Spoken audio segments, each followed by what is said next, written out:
আজকে তৈরি করব বিফ বিরিয়ানি। বিফ বিরিয়ানিটা আমি ঘরে থাকা কিছু অল্প উপকরণেই তৈরি করে নিই, খেতেও অনেক বেশি মজার হয়। আপনারাও চাইলে এভাবে করে ট্রাই করে দেখতে পারেন, আশা করছি ভালো লাগবে। আসসালামু আলাইকুম এভরিওয়ান, কেমন আছেন সবাই? আশা করছি সবাই ভালো আছেন। চলুন বিফ বিরিয়ানি তৈরি করা যাক। বিফ বিরিয়ানি তৈরি করার জন্য আমি মাংসগুলোকে একটু ছোটো ছোটো টুকরো করে কেটে নিয়েছি। তারপর মাংসে আমি দিয়ে দিলাম গোটা গরম মশলা, সাথে দিলাম আদা বাটা, রসুন বাটা এবং দিলাম জিরা বাটা। তারপর এখানে আমি দিলাম গরম মশলার গুঁড়া। গরম মশলার গুঁড়া না থাকলে আপনারা গোটা গরম মশলাটাকেও একটু বেশি করে দিতে পারেন। সাথে দিলাম কাঁচামরিচ বাটা এবং দিলাম ধনিয়ার গুঁড়া এবং লবণ। সাথে অ্যাড করলাম পেঁয়াজ বেরেস্তা। পেঁয়াজ বেরেস্তাটা দিলে বিরিয়ানিটা খেতে অনেক বেশি ভালো লাগে, খুব সুন্দর একটা ফ্লেভার পাওয়া যায়। তার সাথে দিলাম টক দই এবং তেল। বেরেস্তা করার পর যে তেলটা ছিল সেই তেলটাই আমি এখানে দিয়ে দিলাম। তারপর আমি হাতের সাহায্যে এটাকে সুন্দর করে মেখে নেব। মেখে নেওয়ার পর এটাকে আমি রেস্টে রেখে দিয়েছিলাম 30 মিনিটের জন্য। তারপর আমি এটাকে রান্না করতে চলে এসেছি। এখানে আমি কোনো পানি ব্যবহার করিনি, দেখতেই পাচ্ছেন। অল্প আঁচে রান্না করতে থাকলে তো দেখা যাবে অনেকটা পানি উঠে আসবে। এই পানিতেই রান্নাটা 80% হয়ে যাবে।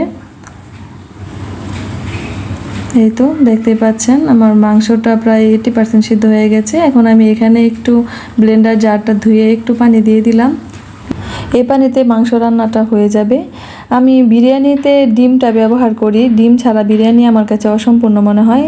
ডিমটা আমি আগে সিদ্ধ করে নিয়েছি, একটু চিড়ে চিড়ে দিয়েছি যাতে মাংসের বা মশলার ফ্লেভারটা ডিমের ভিতরে অ্যাড হয়। ডিমটাকে এখন মাংসের সাথে আমি রান্না করে নেব। এটাকে ঢাকনা দিয়ে ঢেকে রান্না করব। মাংসের ভিতর গরম পানি দেওয়ার চেষ্টা করবেন, তাহলে মাংসটা অনেক সুন্দর সিদ্ধ হবে।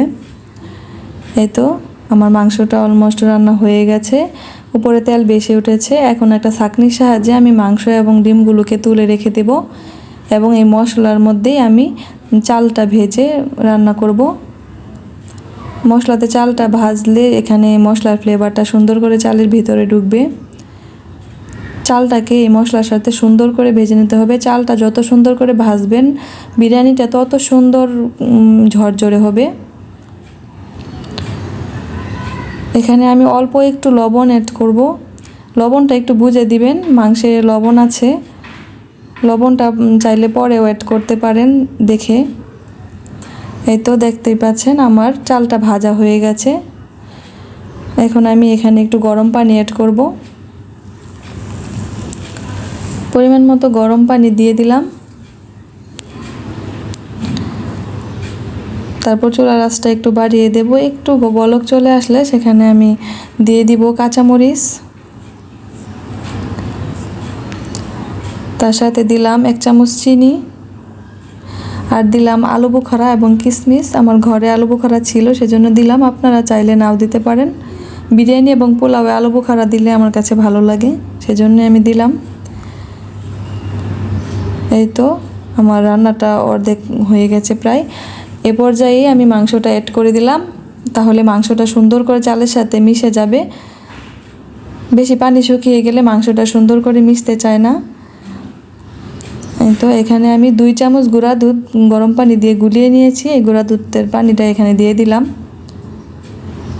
এই তো এখন রান্না করে রাখা ডিমগুলো এখানে অ্যাড করে দিলাম।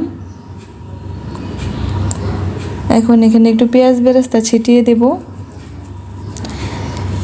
ঘি দিতে পারলে খুব ভালো হয়, সুন্দর একটা ফ্লেভার পাওয়া যায়। আমার ঘরে ঘি ছিল না সেজন্য দিতে পারিনি। একটু কেওড়ার জল দিয়ে দিলাম। এই তো আমার রান্নাটা হয়ে গেছে, দেখতেই পাচ্ছেন কতটা লোভনীয় লাগছে, খেতেও অনেক বেশি টেস্ট হয়েছিল। আপনারাও চাইলে এভাবে ট্রাই করতে পারেন, আশা করছি ভালো লাগবে। ভিডিওটি ভালো লাগলে লাইক কমেন্ট শেয়ার করবেন। ভালো থাকবেন, আল্লাহ হাফেজ।